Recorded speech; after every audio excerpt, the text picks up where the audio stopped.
Todo comienza aquí. En Vivero Citrus sembramos, trasplantamos, injertamos, rustificamos y entregamos plantas que producirán una excelente cosecha.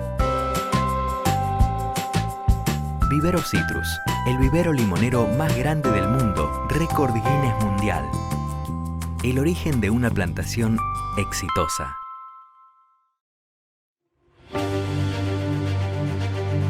Descubrí Pura Caña Bahiara, la solución integral que nutre de manera correcta y balanceada la caña de azúcar, asegurando un buen establecimiento y máxima longevidad de manera eficiente, rentable y amigable con el medio ambiente.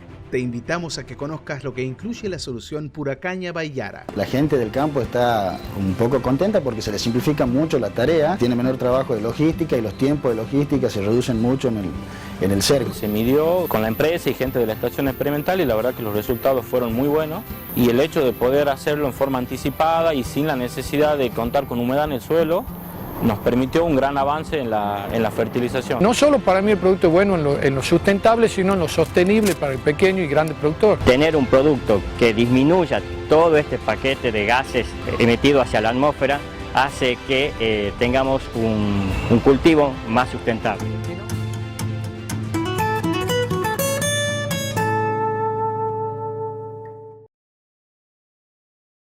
Yo soy el ingeniero Marcos Volato. Soy ingeniero mecánico, especialista en ingeniería bioenergética, y trabajo como responsable en el laboratorio de ensayos y mediciones industriales y soy investigador también de la institución, ¿sí?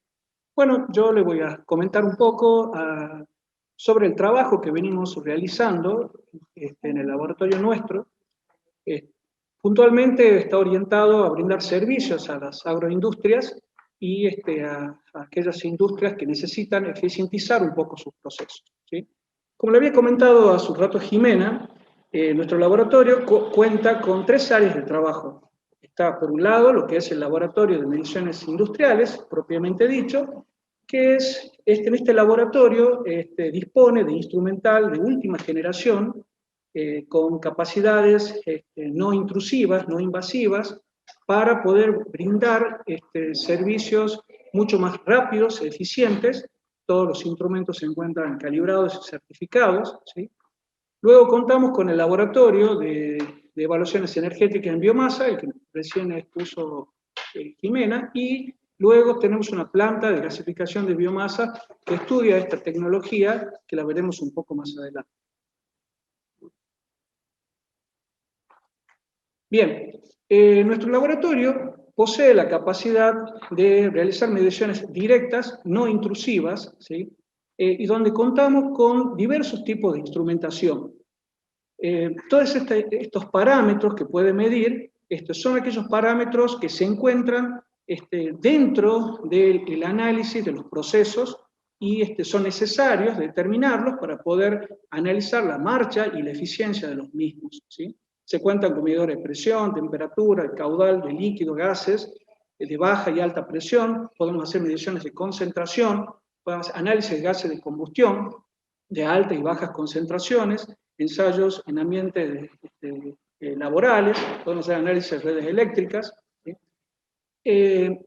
También tenemos capacidad para realizar análisis de situaciones puntuales de integridad de equipos mediante mediciones y ensayos no destructivos, como pueden llegar a ser, por ejemplo, la medición de espesores, ¿sí? Podemos hacer también, fundamentalmente, nuestro gran fuerte es las mediciones de emisiones gaseosas, lo que es emisiones de material particulado efluente de chimeneas de la industria, ¿sí? En general. Bien. Para ello nosotros contamos con diversos equipos. Por ejemplo, contamos con un equipo de última generación, es un medidor de flujo para líquidos del tipo ultrasónico, ¿sí? Es un equipo alemán de muy buenas características que utiliza una tecnología que se llama Noise-Trek. Es una tecnología que combina lo que es las particularidades del efecto Doppler y las particularidades del tiempo de tránsito, ¿sí? El efecto Doppler, ustedes saben, es directamente un emisor que emite una cierta señal y al impactar con una cierta partícula de fluido, ¿sí?, rebota la señal con una frecuencia distinta, entonces la diferencia de frecuencia es proporcional al caudal. ¿Qué sucede cuando los fluidos son por ahí de características fuera del rango de lectura aconsejable? Pueden llegar a tener algunas deficiencias en cuanto a la toma de señal y lectura. Para ello existe otra tecnología que es el tiempo de tránsito, que es una tecnología mucho más eficiente, porque lo que hace básicamente es emitir un emisor una señal con una determinada frecuencia y demora, va en sentido de la corriente, y demora un determinado tiempo que lo toma otro receptor que se encuentra en la misma dirección. Luego el receptor aguas abajo emite nuevamente una señal en contracorriente, ¿sí?, del fluido, y que lo toma el receptor inicial. La diferencia que existe es la diferencia en tiempo de tránsito, es proporcional al caudal o al flujo que circula por la cañería, ¿sí? Bien, bueno, ahí tienen pueden ver algunas imágenes de trabajos realizados en las industrias, ¿sí? Luego, el laboratorio ya hace algunos años, en el 2007, se promulgó la ley 7460, el decreto 1610, la ley provincial que regula las emisiones de material particulado en la industria azucarera, puntualmente. Entonces, la estación ha adquirido un equipo para el monitoreo isocinético de las partículas que fluyen por chimenea, ¿sí? Este equipo es un equipo de última generación, un equipo norteamericano, ¿sí?, que cumple con las metodologías del estándar de EPA, ¿sí? Bien, ¿qué es el material particulado? El material particulado es un material sólido o puede ser un líquido suspendido en la atmósfera que es emitido formado directamente en el aire, ¿sí? Este material particulado normalmente se lo puede fraccionar, ¿sí?, según, obviamente, el tamaño del mismo, ¿sí? Normalmente este material particulado tiene que ser referenciado para poder hacer una comparación a condiciones normales, la concentración, su cantidad, ¿sí? Este material particulado normalmente se definen las siguientes fracciones. Tenemos material particulado total, MPT, donde incluye la totalidad de las partículas, ¿sí? El material particulado PM10, que solo incluye las partículas de hasta 10 micras, ¿sí?, o más, y la de 2,5, PM2,5, que incluye solo las partículas de 2,5 micras, ¿sí? Bien, ahora, lo que hay que saber es que el material particulado puede estar formado por partículas, digamos, primarias o partículas secundarias, ¿sí? Las partículas primarias son partículas sólidas, que pueden, o aerosoles, ¿sí?, o puede ser el mismo hollín, por ejemplo, o, por ejemplo, las gotas de los gases condensables que emite la chimenea, por ejemplo, el vapor de agua, ¿sí? El material particular secundario son aquellas producidas por reacciones químicas posteriores a la emisión, ¿sí?, fundamentalmente aquellas sustancias gaseosas que son muy reactivas, como puede llegar a ser el dióxido de azufre, ¿sí?, y los óxidos de nitrógeno. El mecanismo general de la combustión podemos dividirlo de la siguiente manera. Todo va a depender del tipo de combustible que yo use. El caso más complejo es justamente el combustible sólido, donde este combustible tiene, como tiene una cierta contenido de humedad intrínseca o humedad agregada, ¿sí?, debido a los procesos, tiene que, cuando ingresa al hogar de la caldera, tiene que haber un proceso de secado, ¿sí?, para eliminar justamente esa humedad. Luego viene un proceso de volatilización, también llamado destilación del combustible, en el cual se genera la liberación de aquellos hidrocarburos livianos, ¿sí? Hay liberación de monóxido, hidrógeno, y también, obviamente, de partículas macro de carbono, ¿sí? Recién en ese momento, todo este estos combustibles que acabo de mencionar son combustibles elementales que se han disociado debido a la acción de la temperatura. En ese momento, directamente puede darse, según las condiciones del proceso, puede darse una gasificación, ¿sí? Debido a la acción del CO2 que existe en el hogar de la caldera, o un proceso de cracking o rompimiento de la molécula en el cual se produce la liberación del carbono, ¿sí?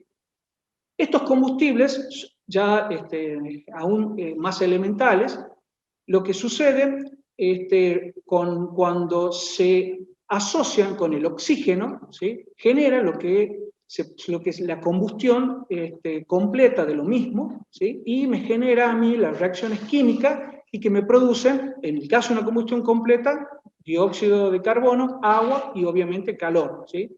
Y en el caso de una combustión incompleta, tenemos los mismos elementos, nada más que tenemos asociado a su vez monóxido de carbono, hidrógeno, algunas partículas gaseosas de algunos hidrocarburos que no se quemaron, y fundamentalmente las partículas de sólidas de carbono micro, ¿sí? Que es el que nosotros definimos como material particulado, ¿sí? ¿Cuáles son los factores que influyen en la formación del material particulado? Bueno, fundamentalmente va a depender del tipo de combustible. En el caso de los combustibles sólidos, la granulometría, la humedad y sus cenizas, ¿sí? En el caso de los combustibles líquidos, la temperatura es un factor fundamental por el tema de la viscosidad, ¿sí? Y el grado de pulverización o la presión con el cual los combustibles se emiten dentro de la caldera, ¿sí? En el caso de los combustibles gaseosos, dependerá mucho de la presión del gas, de la temperatura y fundamentalmente de las condiciones en el quemador en el cual se está realizando la combustión, ¿sí? Otro factor que influye mucho es el exceso de aire dentro del hogar de la caldera. Cuando yo tengo una caldera con mayor exceso de aire, mayor cantidad de aire, obviamente va a ser muy propenso a la combustión completa. En el caso de que no haya una muy buena distribución del combustible dentro del hogar, donde no haya una muy buena turbulencia, donde las velocidades sean muy altas de circulación de los gases, todo eso va a llevar a tener problemas a la hora de realizar una combustión completa. Por ende, las condiciones del hogar son también fundamentales, ¿sí? En la formación del material particulado, ¿sí? Bueno, lo que es importante saber también que el material particulado tiene efectos sobre la salud, ¿sí? Fundamentalmente, el material particulado, el PM10, tiene una gran contribución, ¿sí? A tener daños en el tejido pulmonar, ¿sí? O sea, disminuye la función pulmonar, agrava el asma, ¿sí? Tiene también mucho efecto, fundamentalmente sobre niños y ancianos, ¿no? Y el material particulado, el PM2,5, que es el más complejo, el más grave, por decirlo así, cuando uno está sometido mucho tiempo, este material particulado, debido al tamaño tan reducido de sus partículas, penetra en lo profundo de los pulmones, ¿sí? Entonces ya genera síntomas respiratorios mucho más agudos, bronquitis crónica e incluso hasta muertes prematuras, ¿sí? Ahora, en cuanto al bienestar, el material particulado afecta, en definitiva, a la visibilidad, ¿sí? Al deterioro de los materiales en general, ¿sí? Por eso hay que tener un control sobre ellos, ¿sí? Bien, en cuanto a las mediciones isocinéticas de las partículas, nuestros equipos tienen la capacidad de realizar ensayos de manera isocinética. ¿Qué significa esto? Significa que el muestreo se realiza a igual velocidad, o sea, toma de muestra de las partículas de la chimenea se realiza a igual velocidad con que están fluyendo, justamente para que sea representativa la medición, ¿sí? Bien. Acá nosotros tenemos un pequeño esquema de funcionamiento del equipo de material particulado. Esta es la zona de la chimenea, está la sonda de medición, el acondicionamiento de los gases y de las partículas, y luego va a la zona de lectura, ¿sí? Este es el método 5 de la EPA, ¿sí? Bien. Como ya lo había mencionado, en la ley 7460, ¿sí? En esa ley define como máximo el material particulado PM10 en 300 miligramos por normal metro cúbico, un material particulado total de 400 miligramos por normal metro cúbico para instalaciones nuevas, y para instalaciones antiguas de 700 miligramos por normal metro cúbico. Bien. Ahora, para llegar a obtener ese tipo de concentraciones, alcanzar ese tipo de concentraciones, la industria azucarera ha adoptado el uso de sistemas de filtrado húmedo, que son lo que se definen los scrubbers, ¿sí? Estos equipos tienden a hacer el lavado de esos gases, ¿sí? Y ese lavado lo hace por una inyección de agua en contracorriente de la circulación. ¿Ve? Por aquí ingresa el material particulado y en contracorriente ingresa el agua en forma de aspersión, en el cual retiene las partículas por impacto, difusión, intersección y absorción, ¿sí? Bien, para ello, digamos, hay un índice característico de diseño del scrubber, donde se define la cantidad de agua utilizada en el lavado del scrubber con respecto a la cantidad de vapor que se produce en la caldera. Este es un índice característico que nos da una idea del tipo y el tamaño del scrubber, ¿sí? Bien, otro índice muy interesante es el índice de operación del scrubber, que nos da la cantidad de agua de lavado respecto a la cantidad de gases que está circulando por el lavador, ¿sí?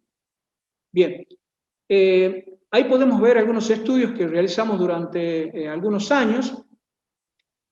Nosotros tomamos, durante 4 años, hemos tomado un grupo de 10 calderas y les venimos haciendo un seguimiento durante todos esos años y encontramos que, fíjense ustedes que el material particulado, cómo disminuye a medida que aumenta el índice de operación, perdón, el índice de diseño de la caldera, ¿sí?